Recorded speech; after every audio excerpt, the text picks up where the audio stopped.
আল্লাহ রাব্বুল আলামিন বলেন আনকিহুল আয়ামা, বিবাহ উপযুক্ত যারা তোমরা তাদেরকে বিবাহ দিয়ে দাও। মিনকুম ওয়াস-সালিহিনা মিন ইবাদিকুম ওয়া ইমাইকুম, তোমাদের অধীনস্থ মুমিন দাস দাসী যারা আছে তারাও যদি বিবাহের উপযুক্ত হয়, তোমার অধীনস্থ যারা আছে তারাও যদি বিবাহের উপযুক্ত হয়, আল্লাহ তাআলা বলেন আনকিহু, তুমি অভিভাবক হিসাবে তাদের বিবাহ দিয়ে দাও। বিবাহ দিয়ে দেওয়ার আদেশ করেছে আল্লাহ। তার মানে অভিভাবকদের দায়িত্ব হলো সন্তানদেরকে বিবাহ উপযুক্ত করে বিবাহ দিয়ে দেওয়া। না দেওয়ার কারণ কি? বলে নিজের পায়ে দাঁড়াইতে পারে নাই, বিবাহ করলে খাওয়াবে কি, ঠিক না? বিবাহের খরচ বহন করবে কেমনে, এই চিন্তা করে বিবাহ দেয় না। কিন্তু আল্লাহ কি বলেন দেখে, বিবাহ যেহেতু ইবাদতের মতো হয়, অবশ্যই এর প্রতিদান আল্লাহ তাআলা দিবেন। আল্লাহ তাআলা এর পরে বলেন ইয়াকুলু ফুকারা ইউগনিহিমুল্লাহ, আল্লাহ তাআলা বলেন তারা যদি ফকির হয়, অভাবী হয়, দরিদ্র হয়, বিবাহ দিয়ে দাও, তাদেরকে সম্পদওয়ালা বানায় দিবে আল্লাহ। আল্লাহ সুবহানাহু ওয়া তাআলা আমাদেরকে এমন এক জীবন ব্যবস্থা দান করেছেন যেই জীবন ব্যবস্থার মধ্যে কোনো অপূর্ণাঙ্গতা নাই। আল্লাহ সুবহানাহু ওয়া তাআলা পবিত্র কোরআনুল কারীমের মধ্যে বলেন আল-ইয়াওমা আকমালতু লাকুম দীনাকুম ওয়া আতমামতু আলাইকুম নি'মাতি ওয়া রাদিতু লাকুমুল ইসলাম দীনা। এই আয়াতের মাধ্যমে ইসলাম যে পরিপূর্ণ এক জীবন ব্যবস্থা এর ঘোষণা আল্লাহ সুবহানাহু ওয়া তাআলা আমাদেরকে জানিয়ে দিয়েছেন। সুবহানাল্লাহ। আমরা অনেক সময় মনে করি ইসলাম হলো নামাজ, রোজা, হজ, যাকাত, এর মধ্যেই মনে হয় শুধু ইসলাম সীমাবদ্ধ। বিষয়টা এমন নয়। ইসলামকে আল্লাহ রাব্বুল আলামিন বলেছেন দ্বীন, জীবন ব্যবস্থা। একটা মানুষ দুনিয়াতে চলতে তার যত কিছু প্রয়োজন, যখন যা প্রয়োজন, পরিপূর্ণভাবে সব কিছুর দিক নির্দেশনা ইসলাম আমাদেরকে দিয়ে দিয়েছে। সুবহানাল্লাহ। একটা মানুষ যখন নাবালক থাকে, সদ্য ভূমিষ্ঠ সন্তান, একেবারে শৈশবে যখন থাকে, তার কি কি দরকার এগুলাও আল্লাহ সুবহানাহু ওয়া তাআলা আমাদেরকে জানায় দিয়েছেন।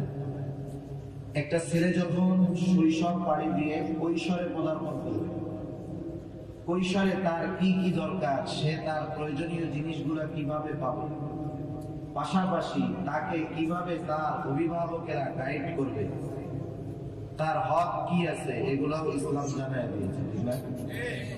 কৈশোর থেকে যখন একটা ছেলে যৌবনে পদার্পণ করবে, ছেলে হোক আর মেয়ে হোক, এই যৌবনে তার কি দরকার, তার জন্য কি করণীয়, আমরা তার জন্য কি করব, সে কি করবে, সব ইসলাম জানায় দিয়েছে। এক কথায় গোটা জিন্দেগি, প্রত্যেকটা সেক্টরে, প্রত্যেকটা অবস্থায়, প্রত্যেকটা জায়গায় কি দরকার না দরকার, একমাত্র ইসলাম এই সমাধান আমাদের দিয়ে দিয়েছে। সুবহানাল্লাহ।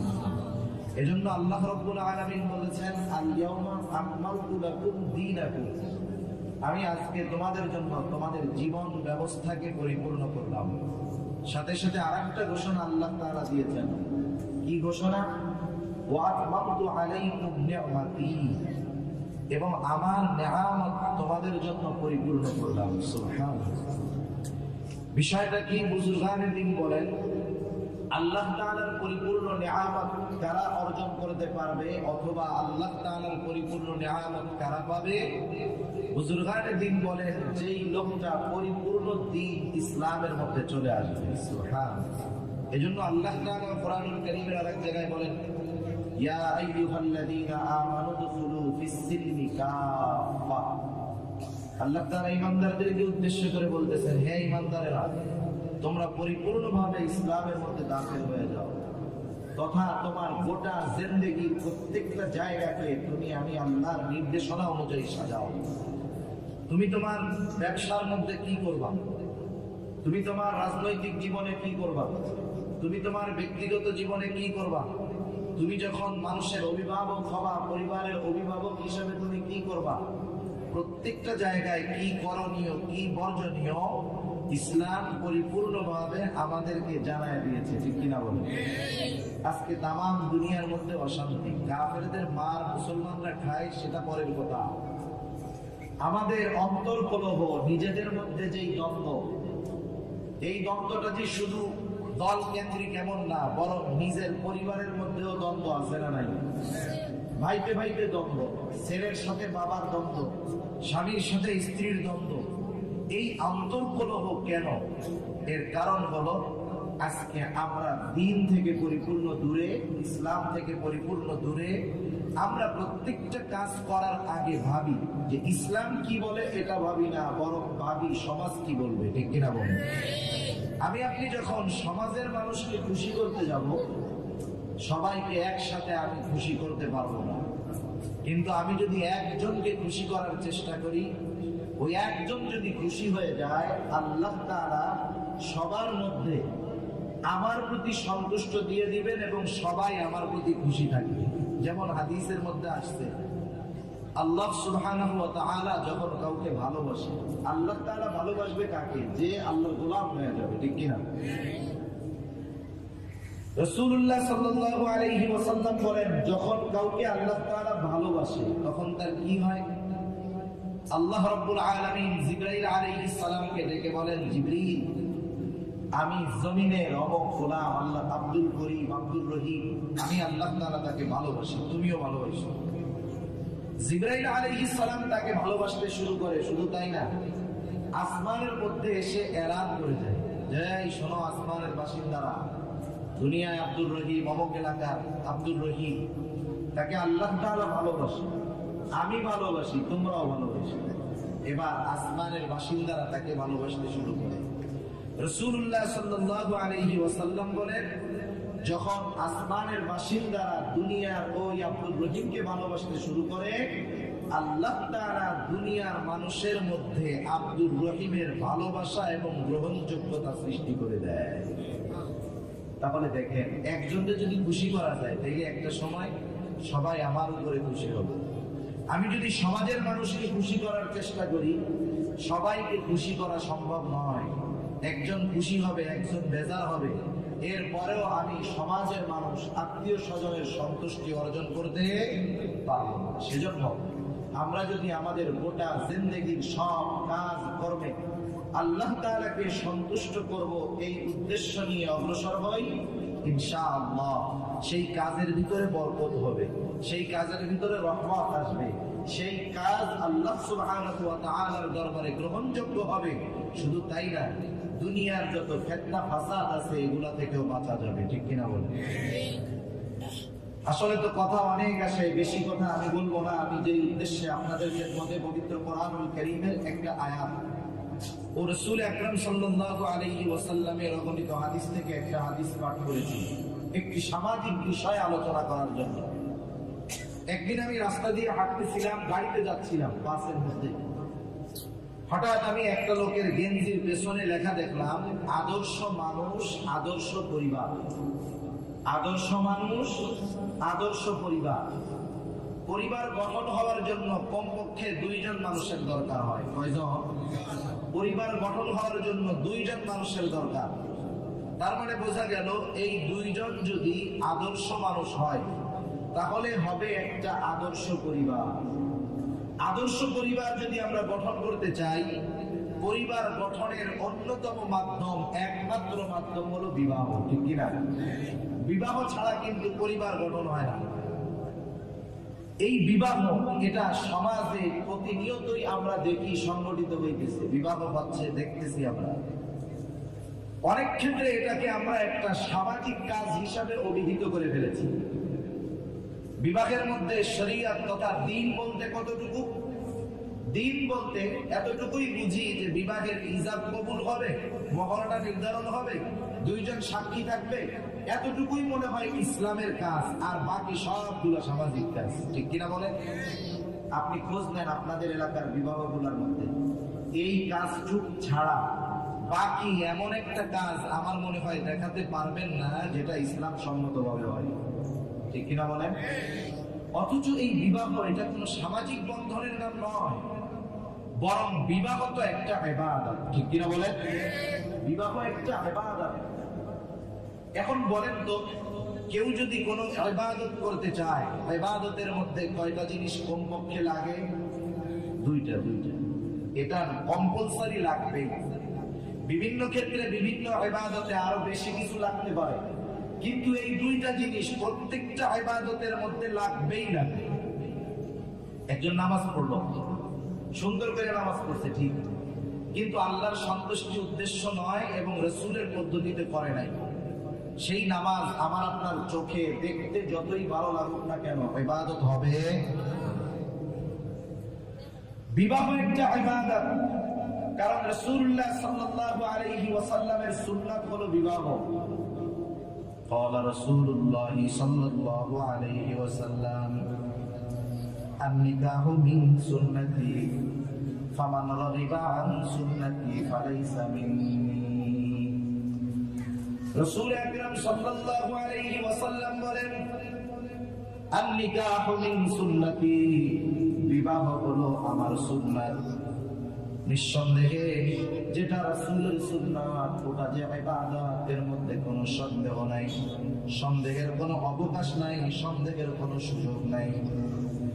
রাসূলুল্লাহ সাল্লাল্লাহু আলাইহি ওয়াসাল্লাম আর হাদিসের মধ্যে বলেন, বিবাহ আমার সুন্নাত, যে এই আমল করলো না সে আমার অন্তর্ভুক্ত নয়। কত গুরুত্বপূর্ণ একটি সুন্নাত! শুধু তাই না, আল্লাহ রাব্বুল আলামিন কোরআনুল কারীমের মধ্যে জানায় দেন, বিবাহ এমন একটা সুন্নাত যেটা সব নবী করেছেন। ঈসা আলাইহিস সালাম বিবাহ করেন নাই, যে কিয়ামতের পূর্বে যখন তিনি দুনিয়াতে আসবেন তিনি বিবাহ করবেন। আল্লাহ তাআলা কোরআনুল কারীমের মধ্যে বলেন, ওয়ালাকাদ আরসালনা রাসূলাম মিন ক্বাবলিকা, আপনার পূর্বে যত রাসূল আমি প্রেরণ করেছি তাদের প্রত্যেকের স্ত্রী ছিল, সন্তান ছিল। তার মানে বোঝা গেল বিবাহ এমন একটা সুন্নাত যেই সুন্নাতের উপরে আমল প্রত্যেকটা নবী করেছে। এমন গুরুত্বপূর্ণ একটি সুন্নাত আমল। এই জন্য যখন কোন আমল আমরা করব, যখন কোন ইবাদত আমরা করব, অবশ্যই আমার এই ইবাদতের মধ্যে উদ্দেশ্য থাকতে হবে আল্লাহ তাআলার সন্তুষ্টি, রাসূলুল্লাহ সাল্লাল্লাহু আলাইহি ওয়াসাল্লামের পদ্ধতি। যদি আমার ইবাদতের মধ্যে এই দুইটা জিনিস অনুপস্থিত থাকে, দুনিয়ার মানুষের চোখে এই ইবাদত যত সুন্দর লাগুক না কেন, আল্লাহ রাব্বুল আলামিনের কাছে এই ইবাদতের ন্যূনতম কোনো দাম নাই। সেজন্য বিবাহ করার ক্ষেত্রে এই বিষয়গুলো আমাদেরকে খেয়াল রাখতে হবে। প্রথমত আমরা জেনে নেই বিবাহের উদ্দেশ্যটা কি হবে।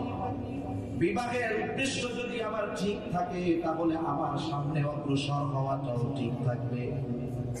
কারণ যারা ছোটবেলায় স্কুলে পড়েছেন, স্কুলের মধ্যে একটা রচনা ছিল, কম্পোজিশন ছিল, এইম ইন লাইফ, জীবনের লক্ষ্য, জীবনের উদ্দেশ্য। আমি আপনি যদি আমার আপনার জীবনের উদ্দেশ্যটা না করি, উদ্দেশ্যটা যদি নিশ্চিত না করি, তাহলে উদ্দেশ্যবিহীন আমার আপনার জিন্দেগি হয়ে যাবে। বিবাহের ক্ষেত্রে উদ্দেশ্য কি হবে? এক নম্বর উদ্দেশ্য হবে আল্লাহ তাআলার সন্তুষ্টি। বিবাহের এক নম্বর উদ্দেশ্য হবে আল্লাহ তাআলার সন্তুষ্টি। এখন আমি আপনাদেরকে প্রশ্ন করি, বুঝলে জবাব দিবেন। বলেন তো, যেই কাজ আমরা আল্লাহর সন্তুষ্টির জন্য করব, ওই কাজের মধ্যে আমরা কি এমন কিছু করব নাকি যাতে আল্লাহ অসন্তুষ্ট হয়? তাহলে বিবাহের এক নম্বর যদি উদ্দেশ্য হয় আল্লাহ তাআলার সন্তুষ্টি, তাহলে ওই বিবাহের মধ্যে এমন কিছু করা যাবে না যাতে আল্লাহ বেজার হয়।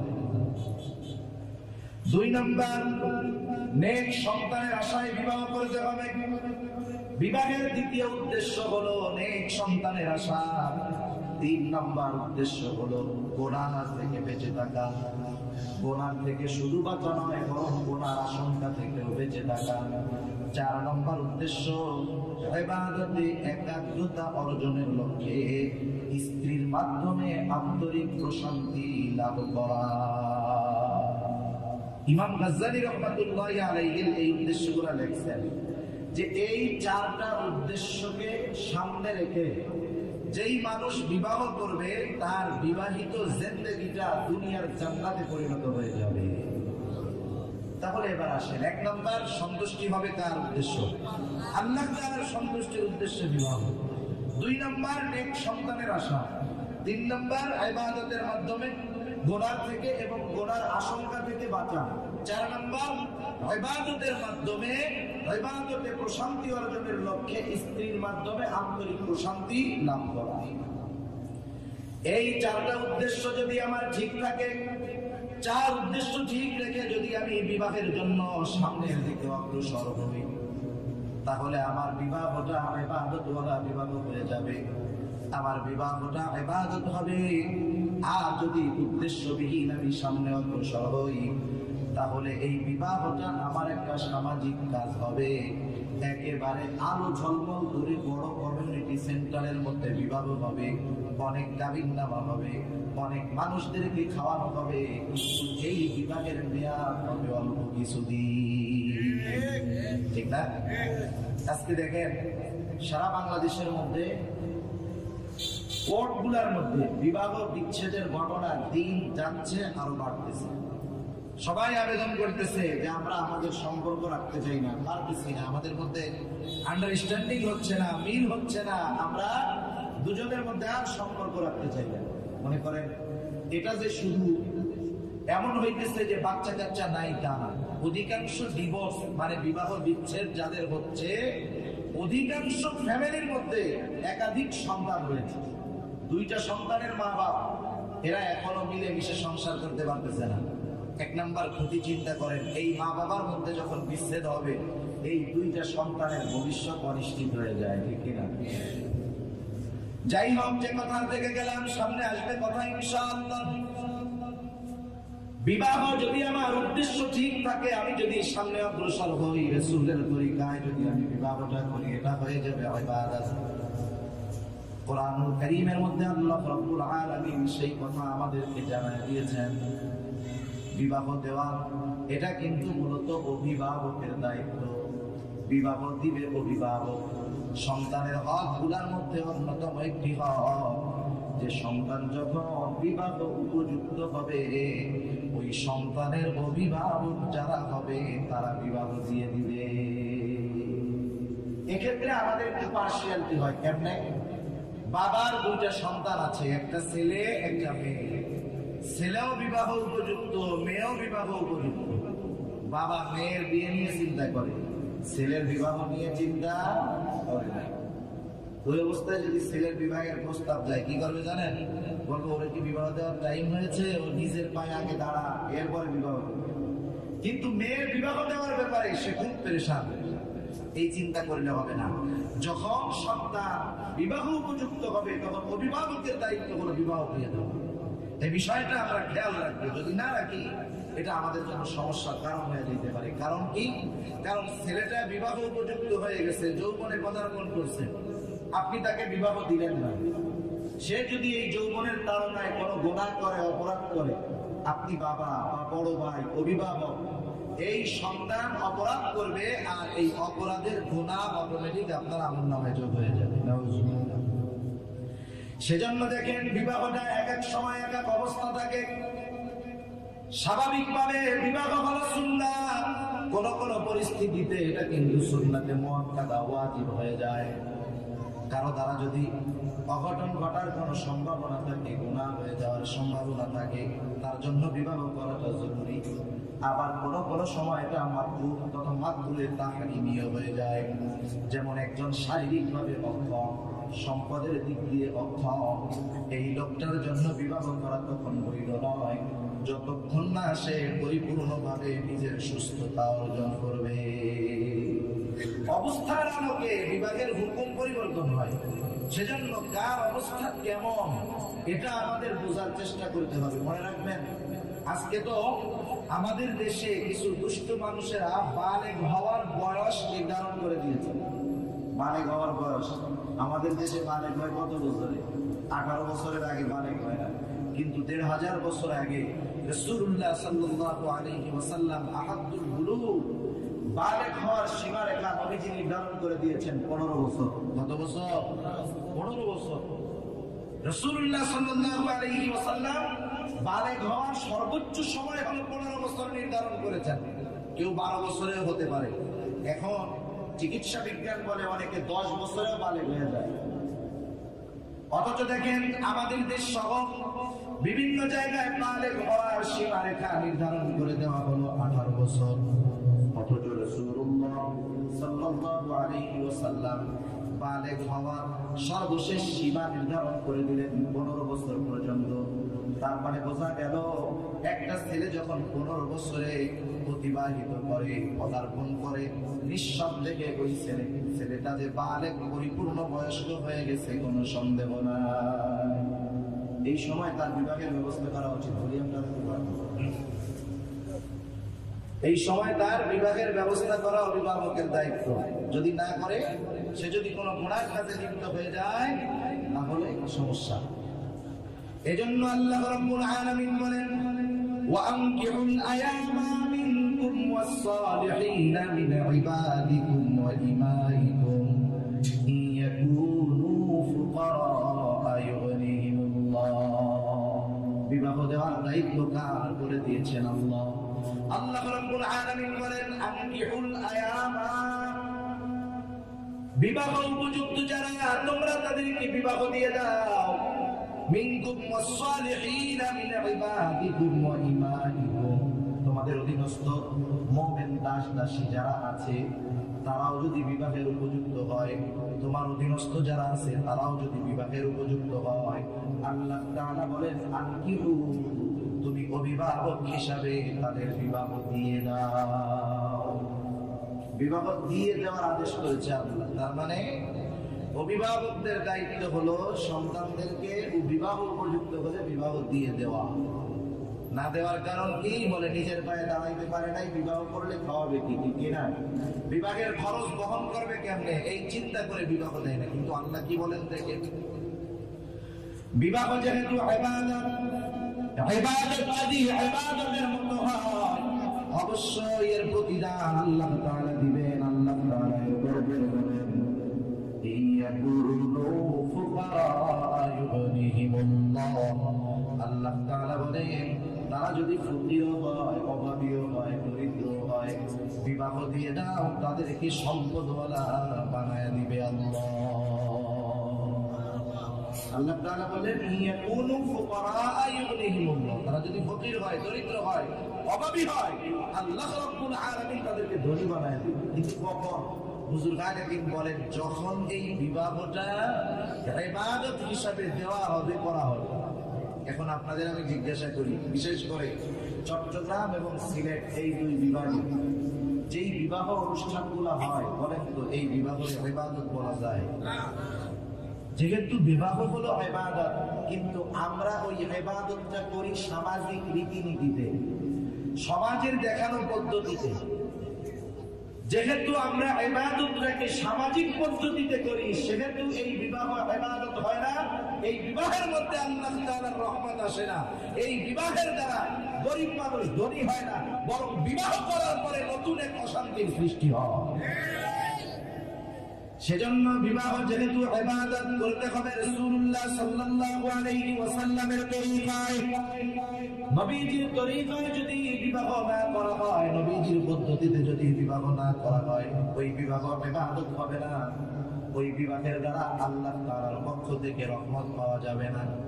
এখন আসেন, বিবাহ পদ্ধতিগুলা কেমন হওয়ার দরকার ছিল, আর বর্তমান সমাজের সামাজিকতা দেখানোর জন্য আমরা কি করি, আমাদের জানার দরকার আছে না?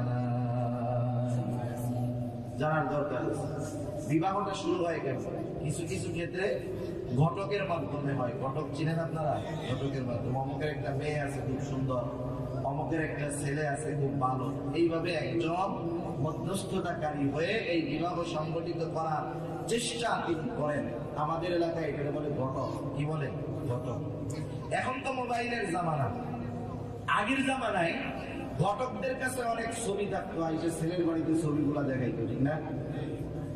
এখনো অনেক ক্ষেত্রে যখন কথাবার্তা চলে, একজন আরেকজনের বাড়িতে মেয়ে দেখতে যাওয়ার পূর্বে আগের থেকেই ঘটককে বলে একটা ছবি ম্যানেজ করে দিয়ে করে, কি করে না? জেনারেল পরিবারের কথা ভাবতেন, আফসোস লাগে, আফসোস। অনেক আলেম ফ্যামিলিও এই জায়গায় ভুল করে বসে। আলেম ফ্যামিলিও যখন একটা ভালো ছেলের খবর শোনে, নিজের যুবতী মেয়ের ছবিটা ঘটকের হাতে তুলে দেয়। তুলে দিয়ে কি বলে জানেন? ভাই, শুধু ছেলেরে দেখাইয়েন, কেউরে দেখাইয়েন না। আচ্ছা বলেন তো, ওই লোকটার হাতে সুন্দরী ওনার যুবতী মেয়েটার ছবি তুলে দিয়ে কি বললো? যে ভাই, এটা আপনি কিন্তু শুধু ছেলেরাই এক নজর দেখাইয়েন, আর কাউরে দেখাইয়েন না। এই লোকটা ঘটক যাও না দেখতো, কিন্তু উনি মানা করার পরে ওনারও দেখতে মনে যাবে বেশি। শয়তান এবার এসে দেখ না, বিবাহ সম্বন্ধ করবি, দেখ। এবারও নিজেও মাশাআল্লাহ এক নজর দেখো, ভালোই তো মেয়েটা। গোনা শুরু হয়েছে নাকি বলেন? সেজন্য মেয়ে দেখার ক্ষেত্রে ছবি আদান প্রদানের কোনো সুযোগ নেই, মোবাইলেও নাই, এমনিতেও নাই। এখন মেয়ে আমরা কিভাবে দেখাশোনা করব? আমাদের দেশের সামাজিক রীতি হয়ে গেছে, ছেলে আছে সৌদি আরব, বিবাহ হবে বাংলাদেশে।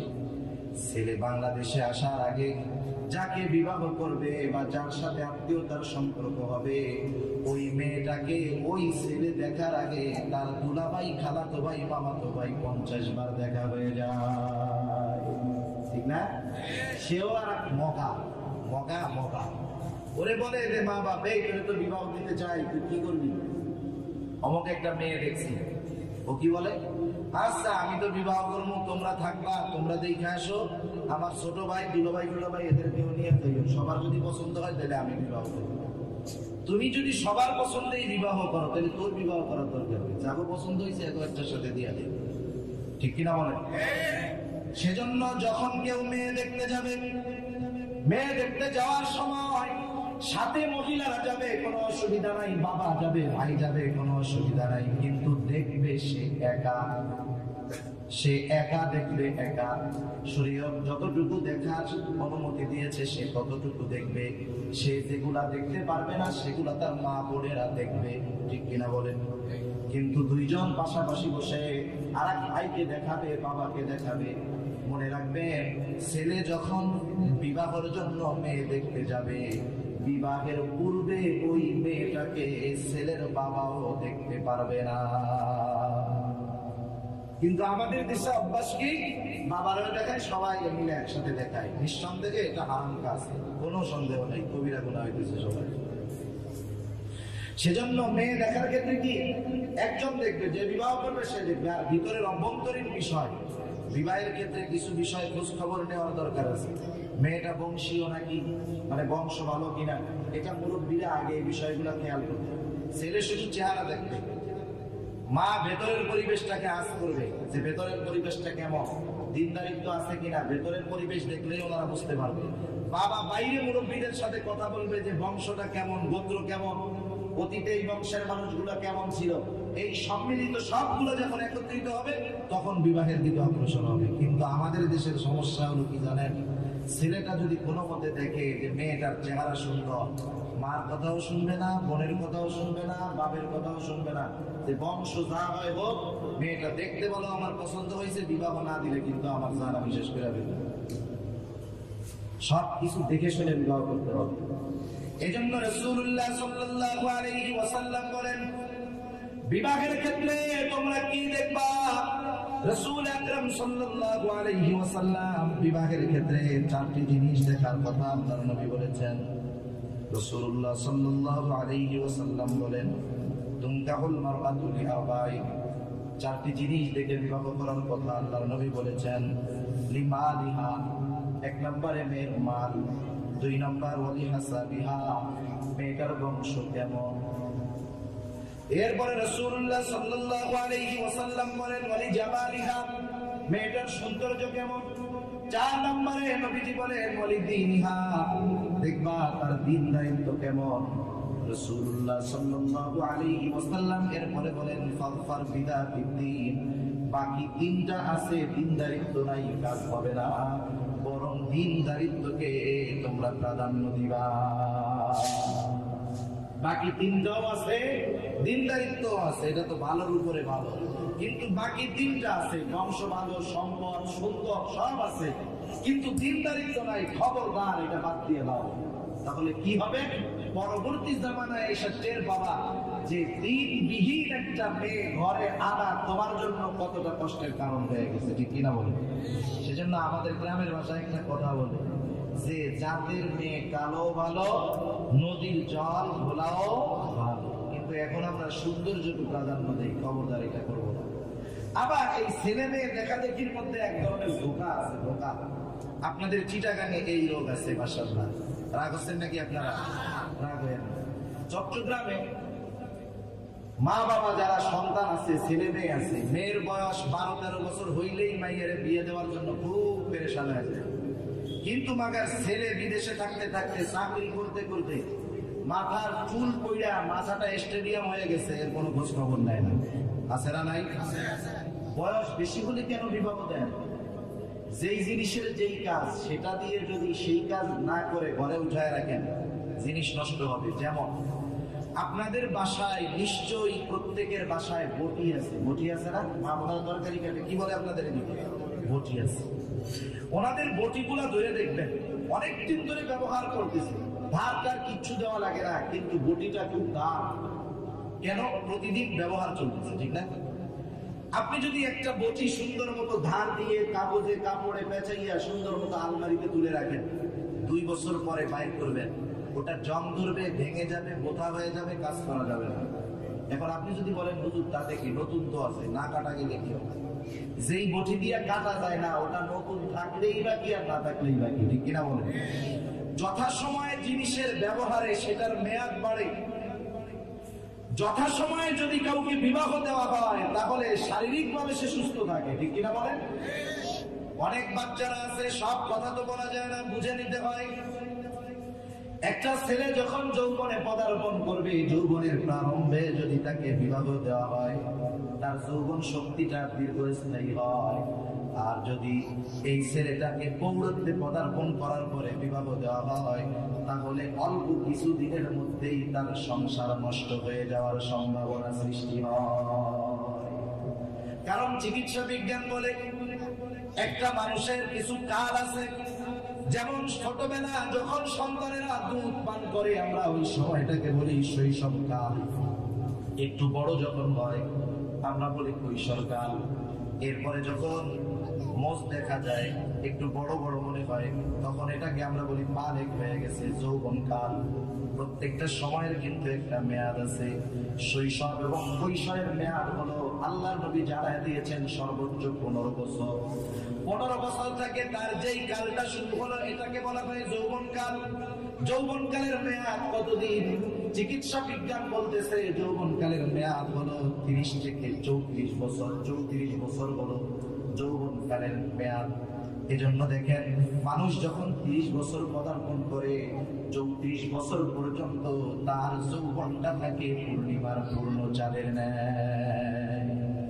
এই চাঁদ আস্তে আস্তে জানি কয় তারিখ আস্তে আস্তে বড় হইতেছে না? এক সময় সে পরিপূর্ণতা লাভ করবে।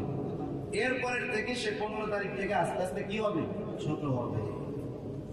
এই চাঁদ যখন 11, 12, 13, 14, বিশেষ করে এই 4 দিন সে আস্তে আস্তে বড় হয়, তার আলো আরো বাড়ে। একেবারে চাঁদের 14 তারিখ দিবাগত রাত, এই দিন পরিপূর্ণ আলো দেয়, আবার কমা শুরু করে। জান্নাতের মধ্যে যখন আল্লাহ তাআলা আমাদেরকে নিবেন, বয়স থাকবে কত? 30-এর কোঠায় 33 বছর। এই সময়টা হলো যৌবনের পূর্ণাঙ্গ সময়, পূর্ণিমার। এরপরের থেকে শুরু হয় পৌরত্ব। যৌবন শেষ, শুরু হয় কি? পৌরত্ব। 33-34 বছর বয়সে।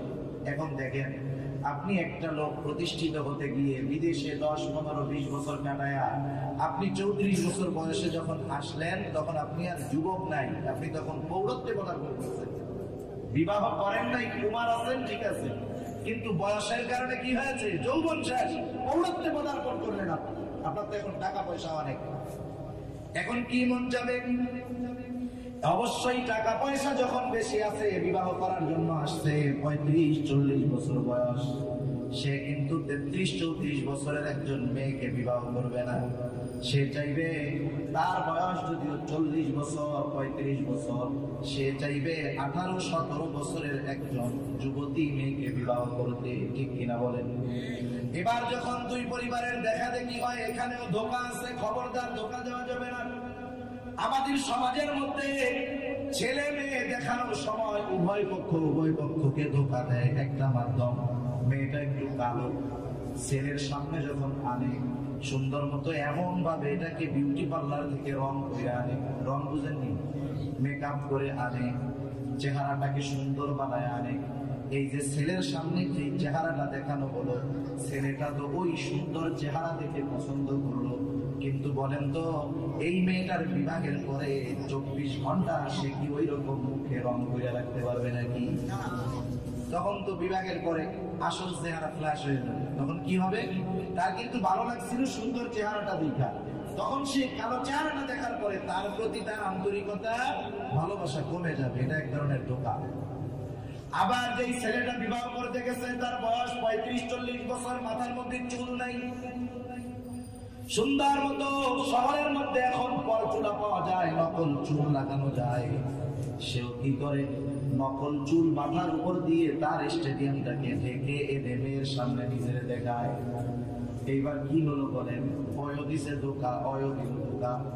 বলেন তো ছেলে মেয়ে দেখানোর ক্ষেত্রে যদি এই ধোঁকাবাজি কেউ করে, বিবাহ পরবর্তী জিন্দেগি যে কষ্টের হবে, অশান্তির হবে, এতে কোনো সন্দেহ না। এজন্য নবীজি বলেন, মান গশশানা ফালাইসা মিন্না, যে ধোঁকা দেয় সে আমার উম্মত হতে পারে না। সেজন্য আমরা যখন আমাদের কোনো মেয়ে কোনো ছেলেকে দেখাবো, তখন আমরা ধোঁকা দিব না, যা চেহারা ওইটাই আসলটাই দেখাবো। আর সে যখন বিবাহের জন্য যাবে কোনো ছেলে, সেও জানি টাক থাকলে জানি উপরে ঢাইকা না যায়, এই টাক দেখায় দিবে যে আমার এই মাথায় নাই, পছন্দ হইলে আছে, নেবে নাই। এরপরে এসেন দেখাশোনা শেষ। এবার যখন বিবাহের ব্যাপারে কথাবার্তা শুরু হয়, দেখাশোনা শেষ, ছেলের মেয়ে পছন্দ হয়েছে, মেয়ের ছেলেকেও পছন্দ হয়েছে। আর একটা বিষয় বলার দরকার, আমাদের সমাজের মধ্যে বিবাহের ক্ষেত্রে অনেক সময় আমরা ছেলের পছন্দটাকেই প্রাধান্য দিয়ে থাকি। ছেলে পছন্দ হয়েছে সবাই রাজি, না না, মেয়েটার ছেলেটাকে পছন্দ হয়েছে কিনা সেটারও খবর নিতে হবে। মেয়েটা হয়তো লজ্জায় তার মার কাছে, তার বাবার কাছে বলতে লজ্জা পাবে। মেয়েটার ঘনিষ্ঠ যে আছে, বোন হোক বান্ধবী হোক, তাদের মাধ্যমে জানতে হবে যে মেয়েটার ছেলেটারে পছন্দ হয়েছে কিনা। যদি না হয়, মেয়েটা প্রাথমিক অবস্থায় হয়তো মা বাবার সম্মানের কথা চিন্তা করে বিবাহতে রাজি হবে, বিবাহ হবে, কিন্তু এরপরে একটা সময় কিন্তু অশান্তি আসবে, ওই যে ছাড়াছাড়ি হয়ে যাবে। যাই হোক, দেখাশোনার পর্ব শেষ। এইবার কথাবার্তা চলতেছে যে বিবাহ তো হবে, এই বিবাহের অনুষ্ঠানটা কিভাবে করা যায়, বিবাহের অনুষ্ঠান কিভাবে করা যায়। আপনি আপনার মেয়েকে কি দিয়ে উঠাইয়া দিবেন, আপনার মেয়ের বাড়িতে কি কি দিবেন, যৌতুকের কথাবার্তা একটু শালীনভাবে বলা হয়। আপনি যে মেয়েটা দিবেন, মেয়ের সাথে সাথে আপনি কি দিবেন, এরকম বলে কি বলে না? মেয়ের ঘরটা সাজাইয়া দিয়েন, বেশি কিছু না, ঘর সাজাইয়া দিয়েন। কি কি লাগবে ঘর সাজাইতে? বলে একটু ভালো এক সেট ফার্নিচার, এরপরে ফ্রিজ দিয়েন, বড় একটা দেয়াল টেলিভিশন দিয়েন। সব মিলিয়ে উনি যা বাজেট বলে তাতে 5-7 লাখ 10 লাখ টাকার কম হয় না, আছে না নাই? এরপরে আবার কি বলে, বরযাত্রী খাওয়াইতে হবে। কতজন খাওয়াবেন? 50, 60, 70, 80, 100 জন খাওয়াইতে হবে, 200, 300 খাওয়াইতে হবে, 400 খাওয়াইতে হবে। কমিউনিটি সেন্টারের ভাড়া। এখন চিন্তা করেন, একটা মেয়ে বিবাহ দিতে গিয়ে এই লোকটার যদি 15-20 লক্ষ টাকা খরচ হয়, এই লোকটা কি করবে বলেন তো? অথচ রাসূলুল্লাহ সাল্লাল্লাহু আলাইহি ওয়াসাল্লাম কি বললেন? আমাদের সমাজে তো অসুস্থতার প্রতিযোগিতা, সাহাবায়ে কেরাম ইবাদতের ক্ষেত্রে প্রতিযোগিতা করতেন। তাবুকের যুদ্ধের সময় রাসূলুল্লাহ সাল্লাল্লাহু আলাইহি ওয়াসাল্লাম যখন যুদ্ধের জন্য সাহায্য চাইলেন, সাহাবারা দান করার প্রতিযোগিতা শুরু করে দিলেন। হযরত ওসমান রাদিয়াল্লাহু তাআলা আনহু তার অর্ধেক সম্পদ দান করলেন।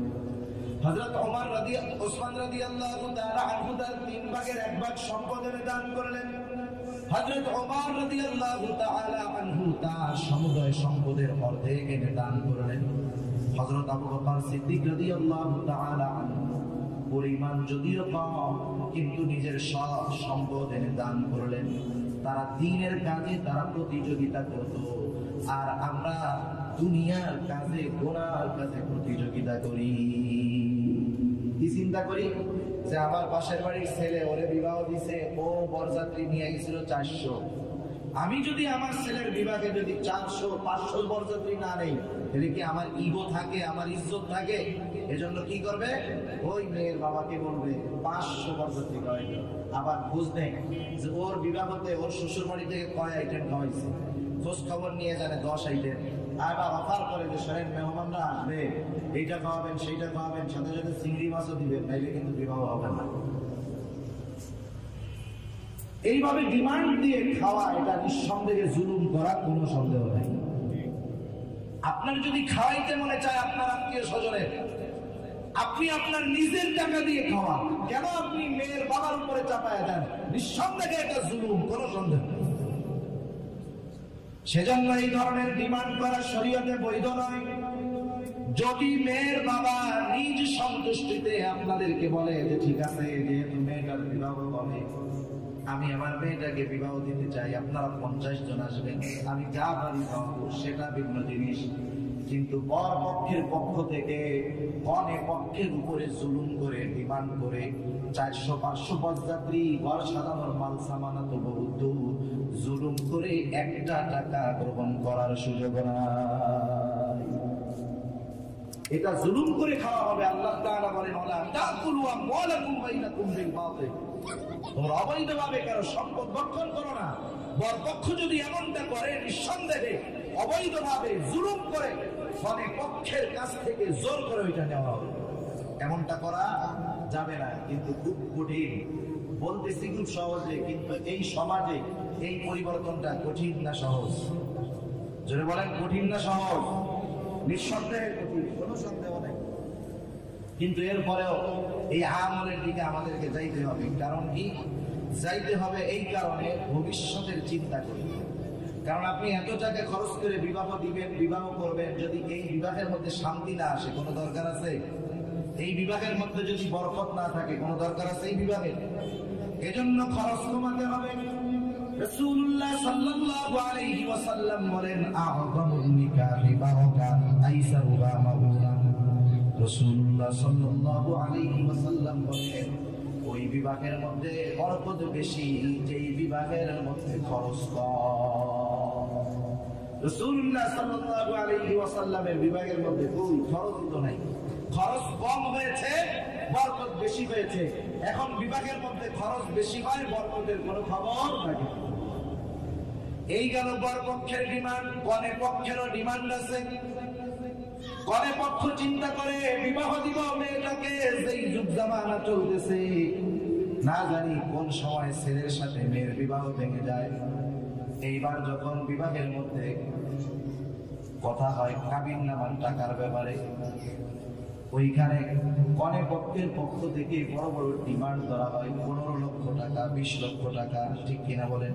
ধরে নিয়ে এরকম আপনাদের 15 লক্ষ 20 লক্ষ টাকা কাবিনের টাকা দিতে হবে, মোহরের টাকা দিতে হবে। জোর করে চাপায় দেওয়া হয়। একটা ছেলের যতটুকু এবিলিটি, সামর্থ্য অনুযায়ী তার মোহর নির্ধারণ করতে হবে। অতিরিক্ত মোহর নির্ধারণের মাধ্যমে ক্ষতি কি দেখেন? অনেক সময় কি চিন্তা করে আমাদের দেশে, মোহরের বিষয়টা অধিকাংশ ক্ষেত্রে খাতা কলমে লেখা থাকে, বাস্তবে হয় না। লেখা হইল 15,15,000 টাকা কাবিননামা তথা মোহরানা। ছেলে পক্ষ চিন্তা করে এখন তো নগদ স্বর্ণ অলংকার সহ 3-4 লাখ যা দিলাম নগদ উসুল করা হলো। আরে যা ধরে তো দিলেই না। কেউ যদি না দেওয়ার নিয়তে মোহরের টাকা নির্ধারণ করে, এই অবস্থার উপরে যদি ওই স্ত্রীর সাথে সে মিলিত হয়, নিঃসন্দেহে আমাদের ময়দানে জেনাকার হিসাবে আল্লাহর দরবারে উঠবে। সেজন্য সে যতটুকু দিতে পারবে ততটুকু মোহর নির্ধারণ করবে।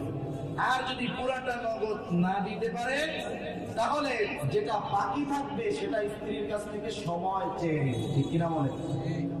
এখন যাই হোক, বিবাহ হয়ে গেল, বিবাহের আগে আরো কিছু ফর্মুলা আছে আমাদের দেশে। গায়ে হলুদ আছে নি আপনাদের দেশে? এটা একটা হিন্দু আনা প্রথা। এটা কি প্রথা? হিন্দু আনা প্রথা। অথচ আমরা এইটা খুব ঘটা করে পালন করি। ছেলের বাড়িতে মেয়ে পক্ষের লোকজন আসে, মেয়ের বাড়িতে ছেলে পক্ষের লোকজন আসে। এসে কি করে? ছেলের যখন হলুদ দিয়ে গোসল করায়, মেয়ের বাড়ি থেকে মেয়ের ভাবিটা নিয়ে আত্মীয় স্বজনরা এসে ছেলের মুখের মধ্যে হলুদ লাগায়। এই পাশ দিয়ে যখন মেয়ের গায়ে হলুদ হয়, ছেলের বাড়ির পক্ষ থেকে ছেলের ভাই বন্ধুরা গিয়ে ওই যে যার সাথে বিবাহ হবে, বিবাহের আগেই তার গায়ে ওই যে তারা হলুদ টলুদ মাখায় দেয়। তার মানে বিবাহ যার সাথে হবে, তার সাথে বিবাহ হওয়ার আগে পুরুষ ওই মহিলার গায়ে স্পর্শ করে। নাউজুবিল্লাহ। আরো তো কত ধরনের আছে, গান বাদ্য, এসবের তো অভাব নেই। আল্লাহ হেফাজত করুন, জোরে বলি আমিন। এরপরে যখন বিবাহ হয়ে গেল, বিবাহ হয়ে যাওয়ার পর কাবিননামা তথা মোহরানার টাকা লেখা হয়েছে। 10 লক্ষ টাকা, 15 লক্ষ টাকা উসুল হলো, 2 লক্ষ টাকা। এইবার ছেলেটা বিবাহে বাসর ঘরের মধ্যে ঢুকে এক কোণার মধ্যে বসে আছে। মেয়েটা চিন্তা করে কি ব্যাপার, আমার কি পছন্দ হয় নাই। এইবার যখন লজ্জাবাদ দিয়ে মেয়েটা স্বামীর কাছে গিয়ে বলে কি ব্যাপার, আপনি দূরে গেল। এখন এবার স্বামী ওয়াজ দেয়। কি ওয়াজ?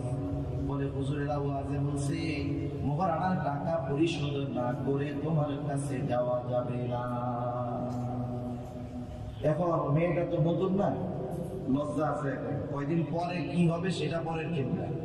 কিন্তু যখন বিবাহের প্রথম দিন, তখন তো তার একটা চক্ষু লজ্জা, কিন্তু লজ্জার বিষয় আছে কি নাই বলেন? যদি বলেন আছে না নাই? নিঃসন্দেহে আছে। সে তখন কি বলবে? আচ্ছা চিন্তা করেন না, ওইটা আপনারে আমি মাফ করে দিলাম।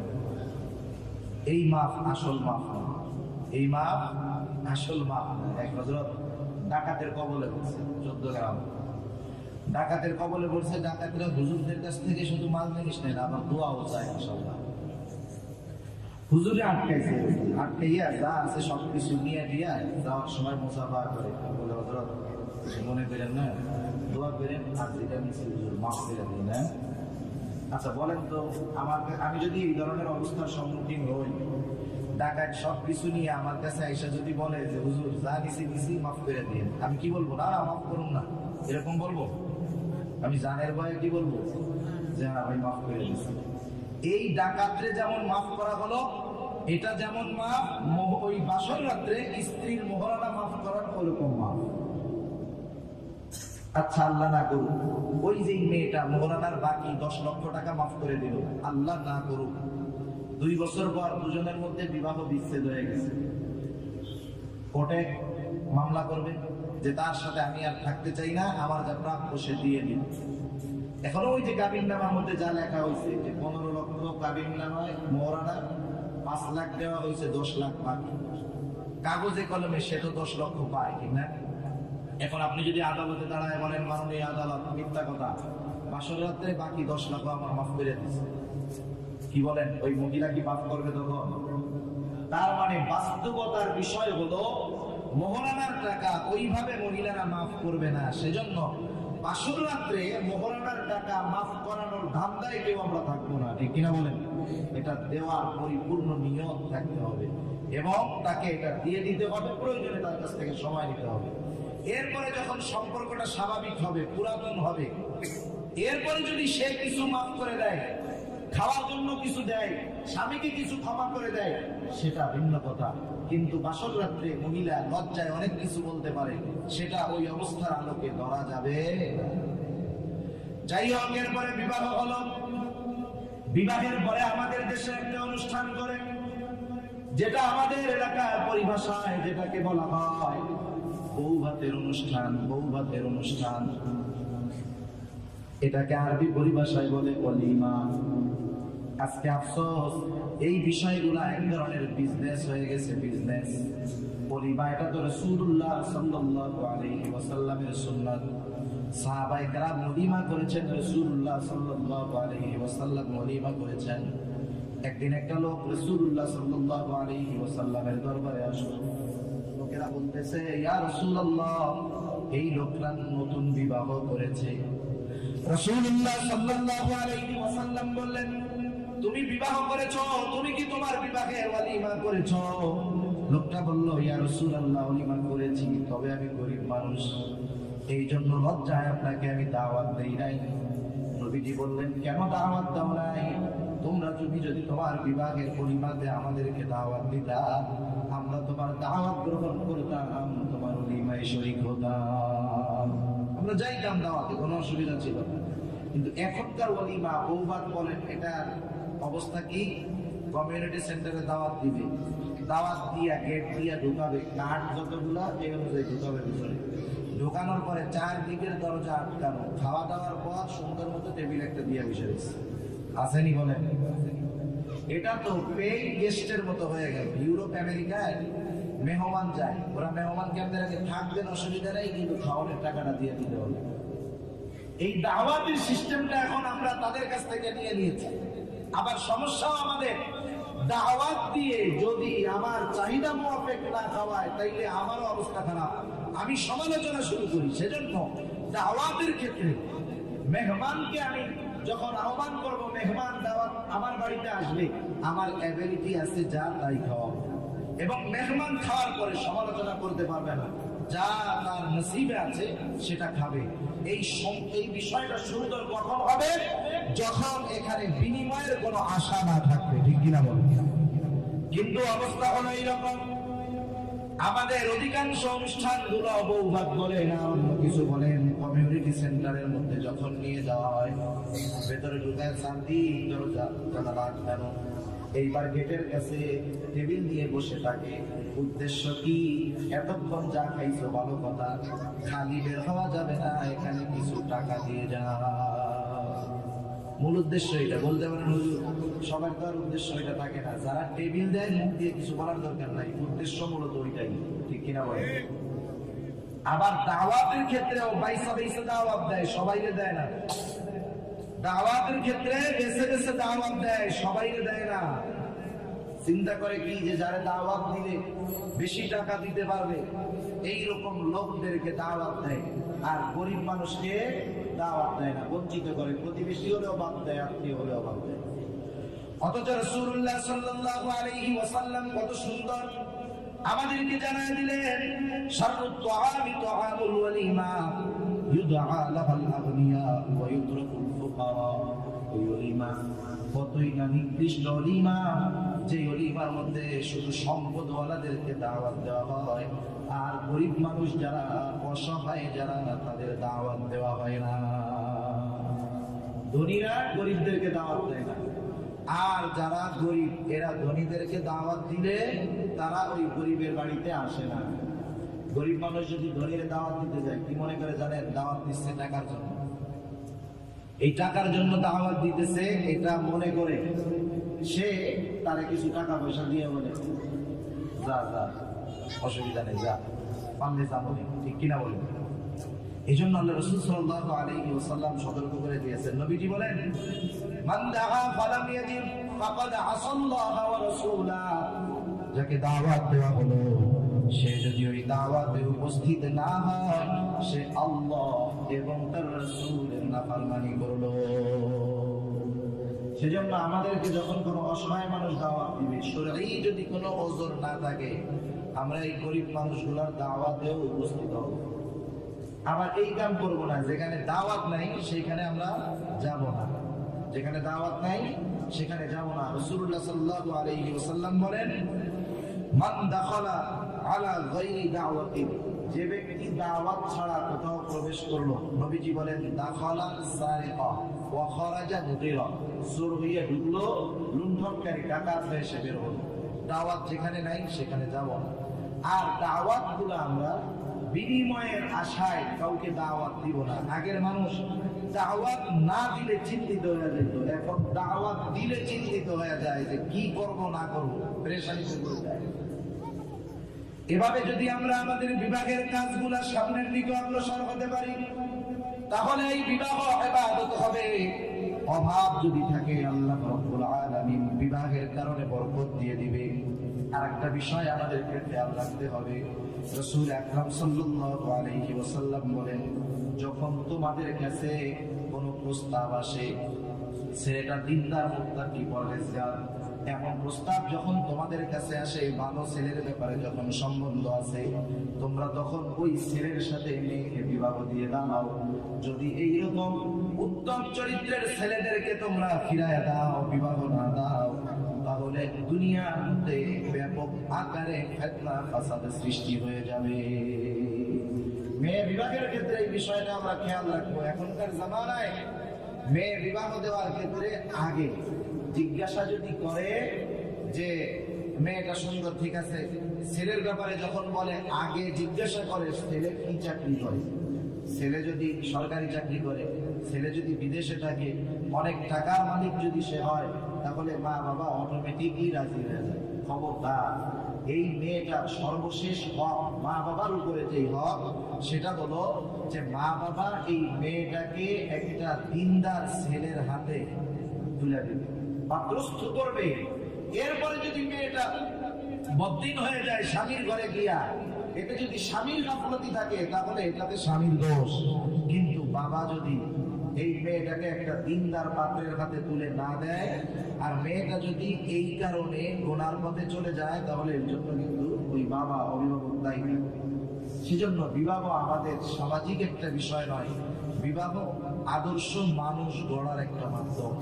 আবার আর এক সমস্যা কি আছে আমাদের, আর একটা সমস্যা আছে যে আমরা বিবাহের ক্ষেত্রে ঝামেলাবিহীন ফ্যামিলি আমরা তালাশ করি, ঠিক না?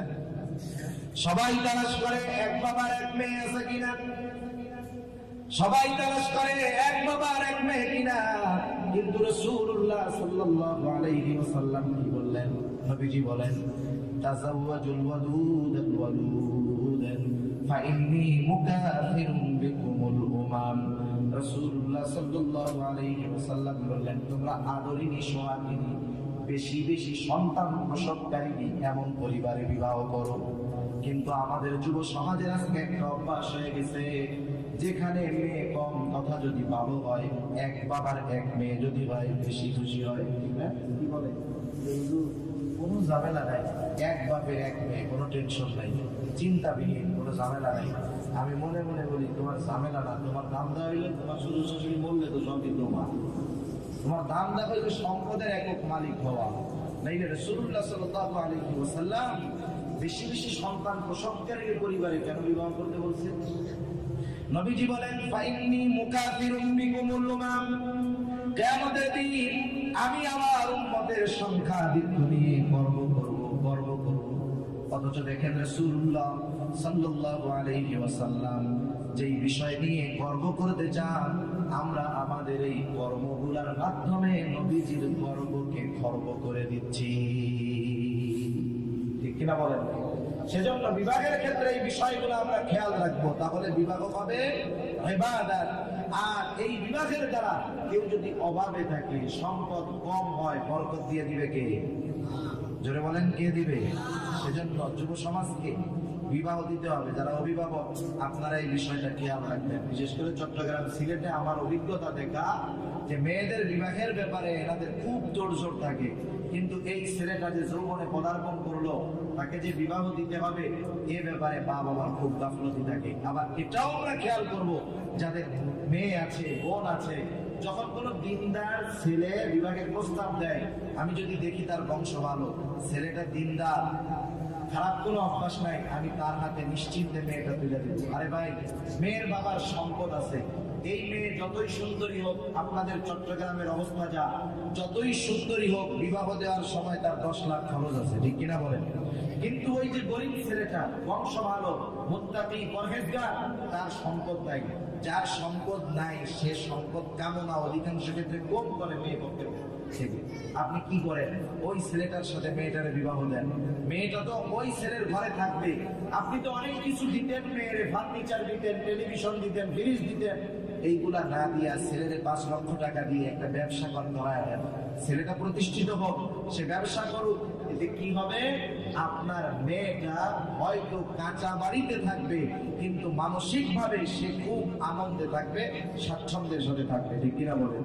আর আপনি টাকা দেখে একটা ছেলের চরিত্র যাচাই বাছাই না করে আপনি যখন বিবাহ দিয়ে দিলেন, হয়তো 5 তলা 10 তলা বিল্ডিং এর মধ্যে থাকবে, এসি রুমের মধ্যে থাকবে, কিন্তু তার অন্তরের মধ্যে শান্তি থাকবে না।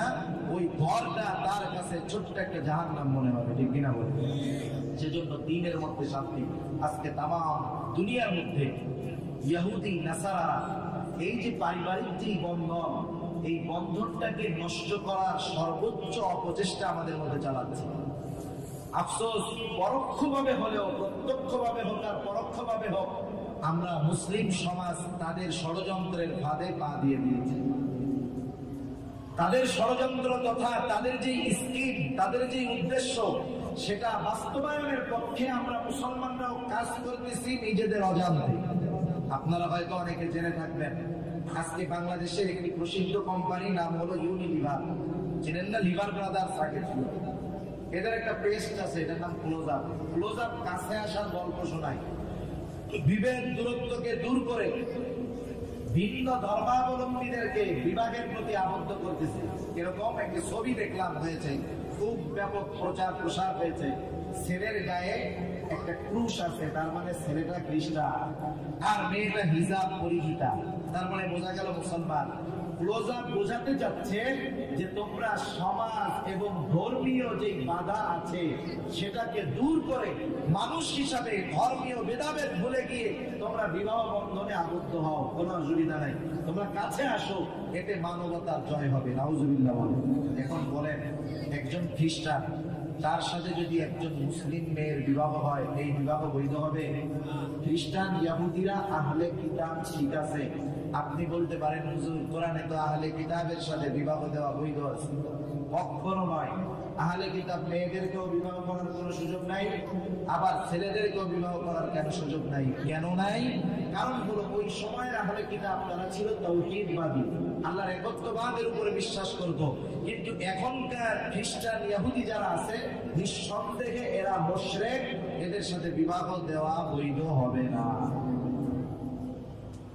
এই যে বিবাহ যখন হবে, বিবাহ তো শুদ্ধ হবে না, এই বিবাহের মাধ্যমে সন্তান হবে, ঠিক না?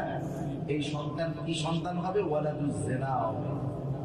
এক কথায় জারজ সন্তান হবে, অবৈধ সন্তান হবে। এই যে ফ্যামিলি স্ট্যান্ডার্ড যে একটা ধারাবাহিকতা আছে, এটা নষ্ট হয়ে যাবে। সমাজের মধ্যে অসভ্যদের বিচরণ বেড়ে যাবে, সমাজের মধ্যে জিনা ব্যভিচার বেড়ে যাবে।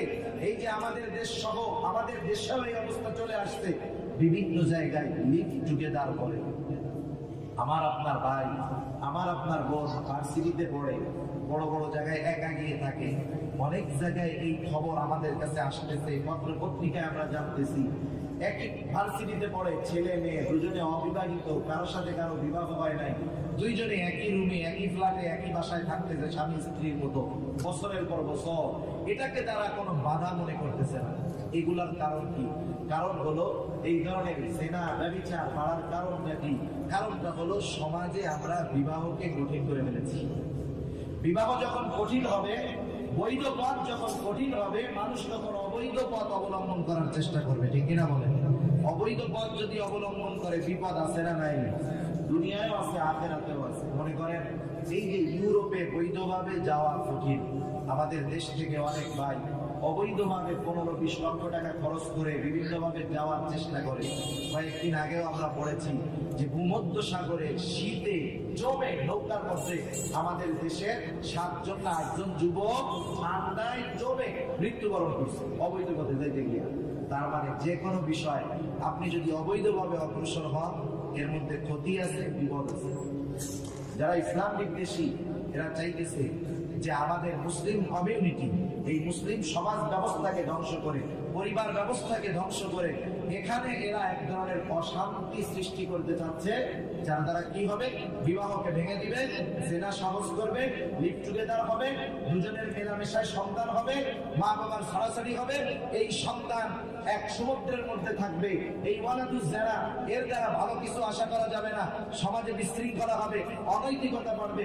ওর যেভাবে জন্ম হয়েছে, ও সেই ধরনের কাজের দিকে অগ্রসর হবে, ঠিক কিনা বলেন? সেজন্য আমরা বিবাহকে সহজ করব। আমাদের যুবক সম্প্রদায় যারা আছে এদেরকে আমরা বিবাহ দিয়ে দিব ক্যারিয়ারের চিন্তা করে। আমি আমার জীবনটাকে নষ্ট করব না, ক্যারিয়ারের চিন্তা করে বিবাহে বিলম্ব করব না। যথাসময়ে আমরা বিবাহ করব এবং নেককার সন্তানের প্রস্তাব যদি আসে, আমাদের কাছে যদি মেয়ে থাকে দিনদার মেয়ে, নেককার ছেলের সাথে বিবাহ দিয়ে দিব। কিন্তু আমরা এই ব্যাপারটাতে খুব গাফেল। একজন দাওয়াত লীগের একজন, আমি বয়ান করতেছি, শেষ করে দিব 2-1 দিনের মধ্যে, বয়ান করতেছে এক জায়গায়, আমার পরিচিতই একজন লোক বয়ান করতেছে মসজিদের মধ্যে যে খাওয়াই কে, ধরে বলেন রিজিকের মালিক কে, সব কিছুর মালিক আল্লাহ। এটা আমাদের দৃঢ় বিশ্বাস। এক যুবক এই ব্যক্তির ওয়াজ শুনে খুব ভালো লাগছে। এখন ওই চাচার একটা যুবতী মেয়ে আছে, ছেলেটা দিনদার ভাবে বেকার। বয়ান শেষ করার পরে ছেলেটা এবার মুরব্বীকে প্রস্তাব দিয়েছে, মুরব্বী আপনাকে আমার খুব ভালো লাগে, সেজন্য আপনার বয়ান শুনলাম, ভালো লাগলো। এখন আমি একটা প্রস্তাব দিই, যে কোনো ভাবে সে প্রস্তাব নিজে দিয়েছে অথবা দেওয়া হয়েছে বিবাহের প্রস্তাব, যে আপনার একটা মেয়ে আছে শুনলাম, বিবাহ করতে চাই। চাচা জিজ্ঞাসা করছে বিবাহ করছো, তুমি করো কি? বলে এখনো বেকার আছি, কোনো চাকরি বাকরি এখনো হয় নাই। এইবার চাচা ধমক দিয়ে বলে, কত বড় বেয়াদব, বিবাহ কইরা আমার মায়ের তুমি কি খাওয়াইবা, কি পড়াইবা? এবার ছেলে বলে, চাচা আপনি তো একটু আগেই বয়ান করলেন যে খাওয়াই কি, এটা আপনি কত সুন্দর বয়ান দিলেন, এখন বয়ান আমাদের জন্য দিলেন, কিন্তু আপনার নিজের মেয়ের ব্যাপারে এই ইয়াকিন হয় নাই যে তারে আল্লাহ খাওয়াইতে পারে। আমাদের পরিস্থিতি এরকম, আমরা চিন্তা করি, আশা করি যে ছেলেটারে মেয়েটাকে একটা ভালো ফ্যামিলিতে বিবাহ দেব, কিন্তু আমি তার দিনদারিত্বকে প্রাধান্য দিই না। বিবাহের ক্ষেত্রে ছেলেরাও চিন্তা করে যে আমার মেয়ে খুব স্ত্রী পর্দার সাথে থাকবে, অপরের সাথে কথা বলবে না, এই চিন্তা আমরা করি, কিন্তু বিবাহের ক্ষেত্রে দিনদারিত্বকে আমরা প্রাধান্য দিই না। যদি না দেই তাহলে কি হবে, পরবর্তীটাও খুব কঠিন আমাদের হয়ে যাবে। পর্দার ব্যাপারেও কিছু কথা আমাকে বলতে বলা হয়েছিল। সর্বশেষ দেখেন, এই দিনদারিত্ব যেই ফ্যামিলি গুলার মধ্যে নাই, সেটার মধ্যে পর্দাও নাই। আজকে দুনিয়ার মধ্যে চরম অবহেলিত একটি ফরজ বিধান হলো পর্দা, ঠিক কিনা বলেন? আজকে পর্দা নাই। তাম দুনিয়া মুসলিম মেয়েদেরকে বেপর্দায় আনার জন্য চরম ভাবে ষড়যন্ত্র চালাইতেছে। আর আমরা মুসলিম সম্প্রদায়ের অনেক মানুষ পর্দার ব্যাপারে উদাসীন। আমি নামাজ পড়ি, রোজা রাখি, হজ করি, যাকাত দিই, সব ঠিক আছে, কিন্তু আমার স্ত্রী, আমার মেয়ে, এরা শরীরেই পর্দার মধ্যে থাকে না। সেজন্য দেখেন, পর্দাটা গুরুত্বপূর্ণ একটা বিষয়। পর্দাতে শুধু চেহারা রাখলে হবে তা না, এই মহিলা কথার শব্দগুলোও পর্দা। সে পরপুরুষের সাথে কথা বলার ক্ষেত্রে সতর্ক থাকবে। অনেকে বাহিরের পুরুষদের সাথে পর্দা করে, কিন্তু ভেতরে যারা আছে, যেমন দেবর, স্বামীর বড় ভাই, এদের সাথে এনারা পর্দা করে না। অথচ অভ্যন্তরীণ পর্দাটা আরো বেশি জরুরি ছিল, কারণ সেখানে শয়তান বেশি ধোঁকা দিতে পারে, ঠিক কিনা বলেন? কারণ আজকে এমন এক জামানার মধ্যে আমরা আছি, বলতেও লজ্জা লাগে, কষ্ট হয়, আফসোসের সাথে বলতে হয়, এমন এমন কিছু ঘটনা আমাদের দেশে ঘটে যেগুলা 10 বছর আগে আমরা কল্পনাও করি নাই। আজকে এমনও পরিস্থিতি, কয়েকদিন আগে একটা ঘটনা দেখলাম, খবরের পাতায় আসছে, যে নিজের মেয়ে, নিজের পৌরসজাত মেয়েটাও তার বাবার কাছে আজকে নিরাপদ না। সেজন্য পর্দার মধ্যে আমাদেরকে পরিপূর্ণভাবে আসতে হবে। কথাবার্তা বলার ক্ষেত্রে পরপুরুষের সাথে প্রয়োজনে যদি বলতেই হয়, খুব সতর্কতার সাথে বলতে হবে। দেবরের সাথে পর্দা ভালো মতো করতে হবে, কারণ রাসূলুল্লাহ সাল্লাল্লাহু আলাইহি ওয়াসাল্লামকে জিজ্ঞাসা করা হয়েছিল, রাসূলুল্লাহ সাল্লাল্লাহু আলাইহি ওয়াসাল্লামকে বলা হলো, আরাইতাল হামওয়া, আপনি এই দেবরের ব্যাপারে কি বলেন? নবীজি বললেন, আল হামওয়া কাল মাউত, এটা হলো মৃত্যুর মতো। সুতরাং আমাদের ঘরের পর্দাগুলো মজবুত করতে হবে, বাহিরের পর্দাগুলো মজবুত করতে হবে, আর বিবাহকে সহজ করতে হবে। আর যদি বিবাহ সহজ না হয়, সমাজের মধ্যে জেনা, ব্যভিচার বাড়বে, অপরাধ বাড়বে, পরকীয়া বাড়বে, দর্শন বাড়বে, এক কথায় অসামাজিক কার্যকলাপ আমাদের সমাজের মধ্যে ভরে যাবে। আল্লাহ সুবহানাহু ওয়া তাআলা আমাদেরকে রাসূলের এই গুরুত্বপূর্ণ একটি সুন্নাত বিবাহ যথাযথভাবে শরীয়তের পন্থায় এই ইবাদতকে পরিপূর্ণ করার তৌফিক আল্লাহ রাব্বুল আলামিন আমাদেরকে দান করুন।